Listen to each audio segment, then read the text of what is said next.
Hey guys, it's Chris and I'm back with the Game of Thrones Foreshadowing series. And first off, let me apologize. I've been sick for about a week, so there's been no content on the channel, but now I'm getting back to work. And let's jump right in where we left off in Season 2, Episode 2, The Nightlands.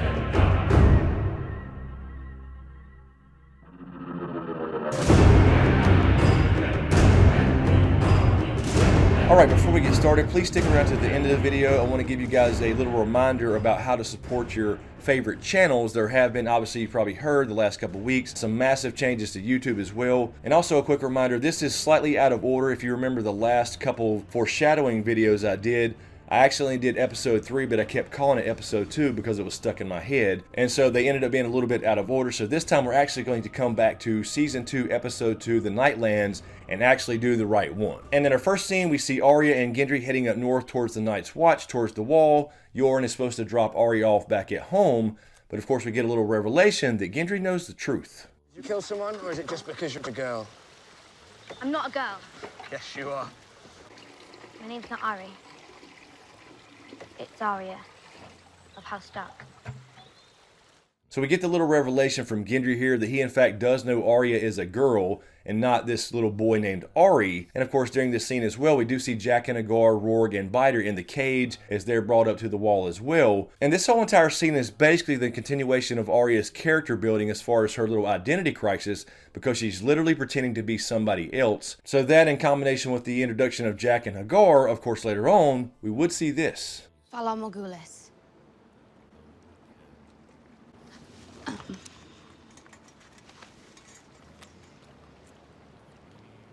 Jaqen H'ghar gave me this. And in our next scene, we see Tyrion heading to his chambers as he whistles the Rains of Castamere.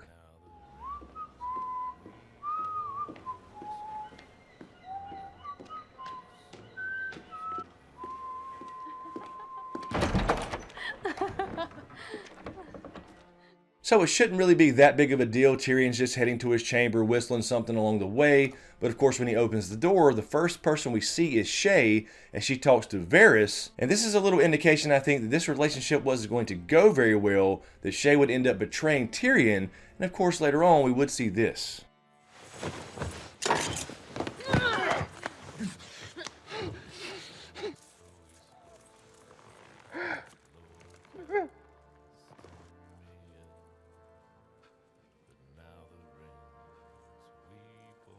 And for a quick little reference to what's really important in this show, in our next scene, we do hear this.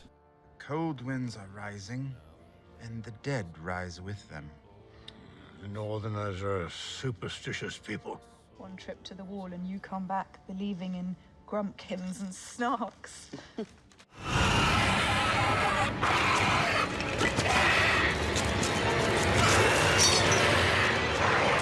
And in our next scene, we head up north beyond the wall to Craster's Keep, and we see Ghost scare the shit out of Gilly.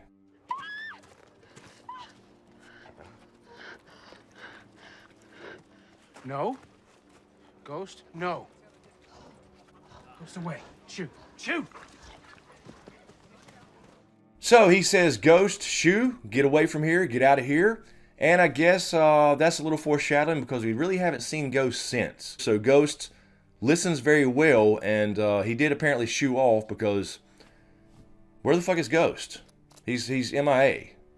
We need to see Ghost again is what I'm trying to say. We need to see Ghost in season 8. We need some closure on Ghost. Ghost, unshoe, come back, don't shoo away, come back Ghost. We need to see you in season 8. Free Ghost, hashtag whatever. I know there's been a lot of that out there, but for God's sake, he just meant go away temporarily, not like for the rest of the fucking series. But anyway, to get off the Ghost rant, let's jump over to our next scene where we see Gilly and Sam speaking, and we hear Gilly say this. Sorry, I just wanted to make sure you weren't hurt.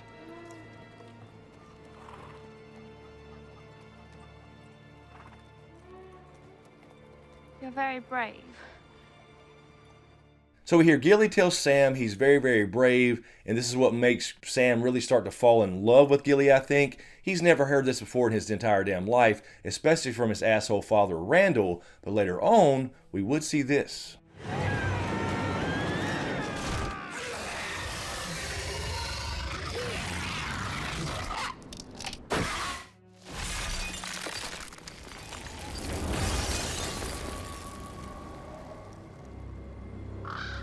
And during this same sequence here, we do see Gilly kind of start to say something about what happens to the male children of Craster when she says this. I'm not supposed to be pregnant. We have to take her with us when we leave. What? I know it sounds a bit mad. No, it doesn't sound a bit mad. It's impossible. I can still run if I have to.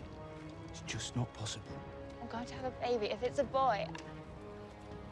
Now, of course, at this point, we have no idea what she means, what happens to the boys. It's already been brought up at Craster's Keep. John's asked the question. Dolores Ed's mentioned all this stuff about he marries his wives and gets rid of the sons. We really don't know what the hell's going on with all these babies, but later on, we'd get those answers when we see this.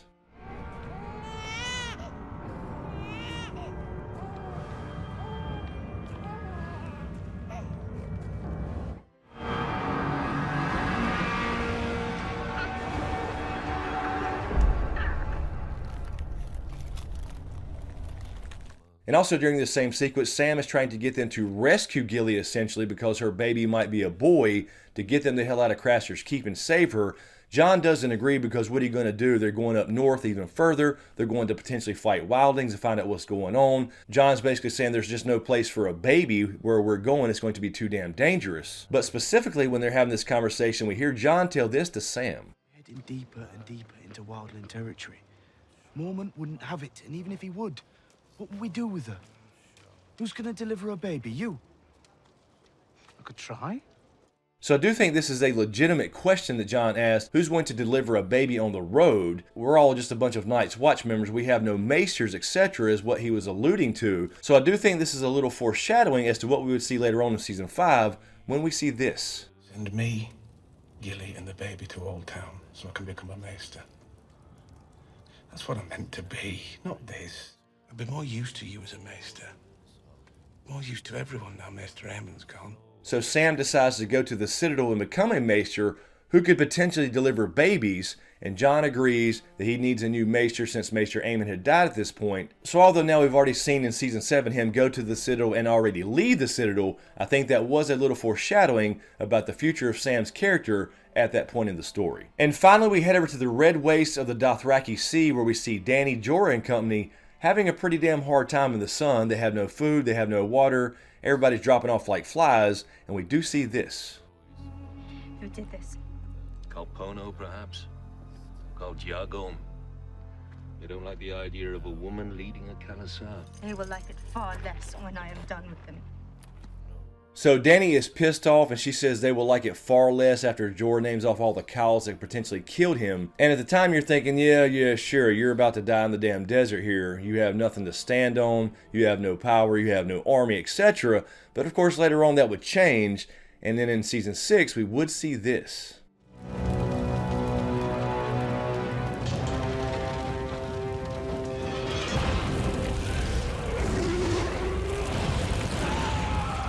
So they ended up liking it far less than they imagined when she burns all the cows and becomes the cow of cows herself, and basically self-fulfills the prophecy about the stallion that will mount the world. So anyway guys, that'll do it for this episode. I like to keep these short and sweet. But anyway, just a few quick reminders. YouTube has changed a lot of things, so I know a lot of creators are out there having a hard time, and it affects all of us regardless of the size of our channels. So I wanted to remind you guys of a few quick ways you could support the channel, and any channel for that matter that you like on YouTube, because people are having a tough time. They're making it really, really hard on their creators. But anyway, for this channel, remember you can always go to audibletrial.com/smokescreen. If you do like to read books, or if you want to reread A Song of Ice and Fire, for example, you can go to that website again, audibletrial.com/smokescreen, and receive a 30-day free trial from audible.com and one free audiobook of your choice. So that is one way you can support the channel. You get that for free. You don't pay anything extra if you do decide to sign up for a regular membership, but it does give me a little kickback and support the channel.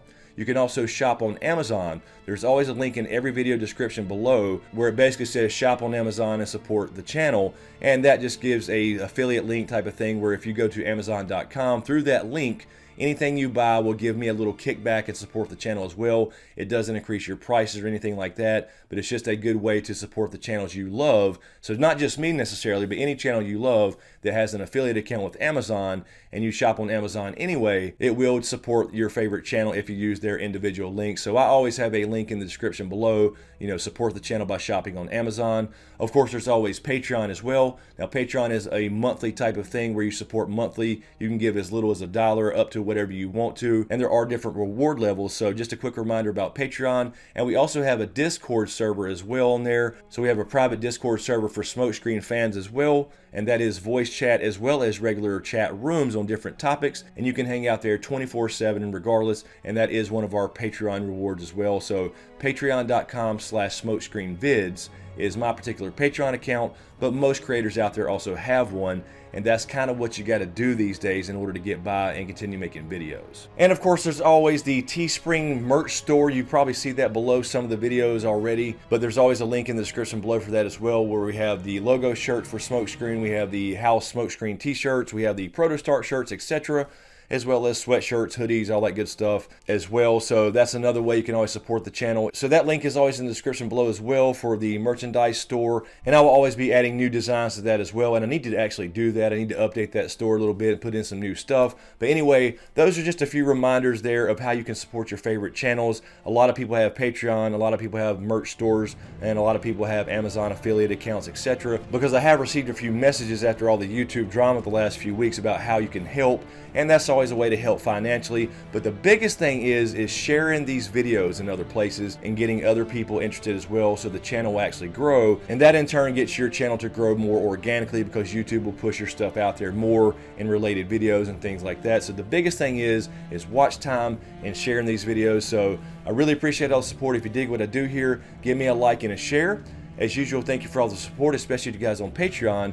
And a huge shout out to my executive Patreon SmokeScreen producers, Griffin, Lala, Kissa, Powell, Marylin, Bentley, JoAnna, Doc Holliday, Goska, HoonJive, Horton, Erin, Habig, John, Carey, Anastasia, Jason Landers, DTizSmith, MJW, Carole Brown, D Brown, and Mel Hoffman. Thank you guys so much. I really appreciate the support. And to everybody on Patreon, I really appreciate it. This is what keeps this channel literally going, especially during the long night in the off season when most people are not searching for Game of Thrones content. So anyway, guys, I really appreciate it. Be sure to subscribe to get everything, and be sure to click that notification bell so you're notified when I drop a new video. So thanks for watching, and we'll see you next time. And so we spoke, and so we spoke, that Lord of casting me in.